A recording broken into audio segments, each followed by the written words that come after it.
মাগুরায় ধর্ষণের শিকার সেই শিশু আসিয়া আর বেঁচে নেই।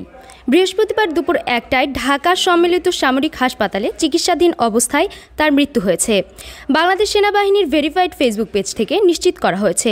সর্বাধুনিক চিকিৎসা ব্যবস্থার প্রয়োগ এবং বিশেষজ্ঞদের সর্বোচ্চ প্রচেষ্টা সত্ত্বেও শিশুটিকে বাঁচানো সম্ভব হয়নি।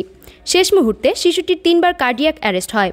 প্রথম ২বার হৃদস্পন্দন ফিরিয়ে আনা গেলেও তৃতীয়বার আর সম্ভব হয়নি। চিকিৎসকরা জানান, তার ব্রেন কার্যকারিতা হারিয়ে ফেলেছিল। রক্তচাপ ও অক্সিজেন লেভেল ছিল আশঙ্কাজনকভাবে কম। এই মর্মান্তিক ঘটনার শুরু মাত্র ১ সপ্তাহ আগে। ৬ মার্চ মাগুরার নান্দোয়ালি এলাকায় বেড়াতে গিয়ে নিজের দুলাভাইয়ের বাবার হাতে পাশবিক নির্যাতনের শিকার হয় নিষ্পাপ শিশু। ঘটনার পর গুরুতর আহত অবস্থায় প্রথমে মাগুরা সদর হাসপাতাল, পরে ফরিদপুর মেডিকেল কলেজ হাসপাতাল, তারপর ঢাকা মেডিকেল কলেজ হাসপাতাল এবং শেষ পর্যন্ত সম্মিলিত সামরিক হাসপাতালে নেওয়া হয় তাকে।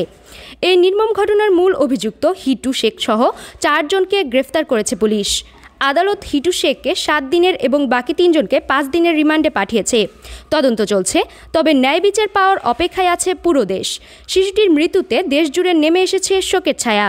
সামাজিক যোগাযোগ মাধ্যমে মানুষ ক্ষোভ প্রকাশ করছে। দাবি উঠেছে দোষীদের দৃষ্টান্তমূলক শাস্তির। এই নিষ্পাপ শিশুটি আর কোনোদিন ফিরে আসবে না। তার ছোট্ট জীবন থেমে গেছে এক নৃশংসতার শিকার হয়ে। এখন প্রশ্ন একটাই, এই অবুঝ প্রাণীর জন্য ন্যায় বিচার কি আদৌ নিশ্চিত হবে? ঢাকা ইনলাইটের সাথে থাকুন।